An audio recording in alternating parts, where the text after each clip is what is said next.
अस्सलामु अलैकुम वरहमतुल्लाह। तो जो हार्ड डिस्क में डेटा रहता स्टोर रहता है वो हम वहाँ पर रैंडमली रीड एंड राइट उसमें करते हैं। उसका मतलब क्या है, individual blocks of data can be stored और रिट्रीव्ड इन एनी ऑर्डर। आप किसी भी ऑर्डर में वहाँ से स्टोर करवा। अब ऑर्डर में उसमें डेटा किस ब्लॉक में रहे, किस सेक्टर में रहेगा, किस ट्रैक में रहेगा, क्योंकि मैंने आपको बोला कि हार्ड डिस्क में जो भी डेटा स्टोर रहता है in this particular format, that is tracks and sectors. आप किस सेक्टर में रखेंगे डेटा इसको, या किस ट्रैक में रहेगा, ये सारा कुछ ऑपरेटिंग सिस्टम करता है। ये कुछ सारा ऑपरेटिंग सिस्टम करता है। तो इस तरह से हम डेटा उसके अंदर किसी भी फॉर्मेट में, किसी भी ट्रैक एंड सेक्टर में स्टोर करा सकते हैं। तो यहाँ पर एक चीज़ आपको रखना है कि यहाँ पर रैंडमली डेटा एक्सेस होता है, सीक्वेंशियल नहीं। जो हमारे टेप ड्राइव्स थे, पुराने ड्राइव्स होते थे, वहाँ पर जो डेटा स्टोर होता है तो वो सीक्वेंशियली, पहले एक फाइल, फिर दूसरी फाइल, फिर तीसरी फाइल, फिर सीक्वेंशियल ऑर्डर में। लेकिन यहाँ पर जो हार्ड डिस्क में जो डेटा स्टोर रहता है दैट इज़ रैंडमली, किसी भी जगह, किसी भी ट्रैक, किसी भी सेक्टर पे स्टोर हो जाता है। हार्ड डिस्क का दूसरा नाम है हार्ड ड्राइव भी इसको बोलते हैं, या हार्ड डिस्क। और इसकी एक प्रॉपर्टी अब बन गई, it is a non volatile. That means एक बार आपने स्टोर कर दिया उसके बाद यहाँ पर डिलीट नहीं होता है। The data on hard drives can be erased, वहाँ पर इरेज भी किया जा सकता है।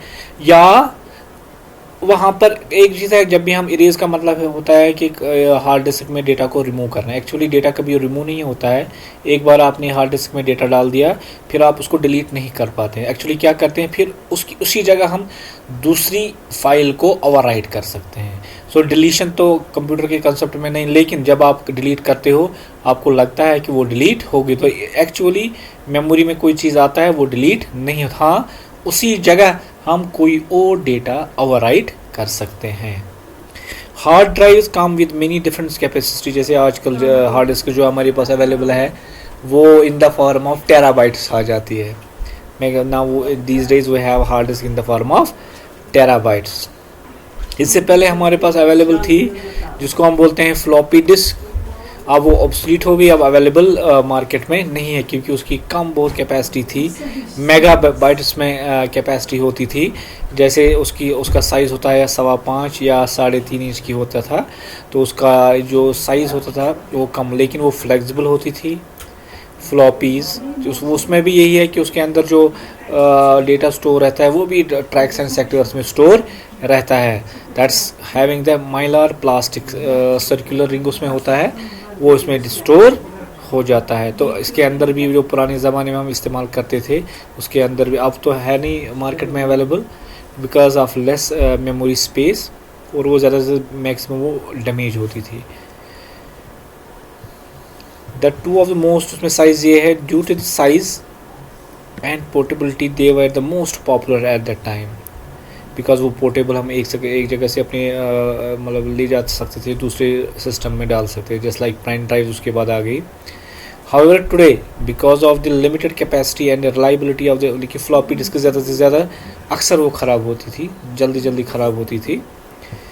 Many computers no longer come equipped with floppy disk. उसमें जगह नहीं है आजकल के सिस्टम में कि जहाँ पर हम फ्लॉपी डिस्क डाल सके। तो अब ये पूरी तरह से ऑब्सलीट हो गई है मार्केट से या कंप्यूटर इंडस्ट्री से। उसके बदले हमारे वो एक और द डिफरेंट एंड जैसे सी डी ड्राइव आ गई थी, DVD है वाले हमारे पास, या हमारे पास फ्लैश ड्राइव्स है। तो उससे फ्लॉपी ड्राइव से पहले भी हमारे पास मैग्नेटिक टेप्स आते थे। मैग्नेटिक टेप्स का इस्तेमाल होता था कि जो भी लेकिन अभी तक वो भी इस्तेमाल होती है, अभी तक भी वो भी इस्तेमाल होती है मार्केट में। अस्सलाम वालेकुम वरहमतुल्लाह।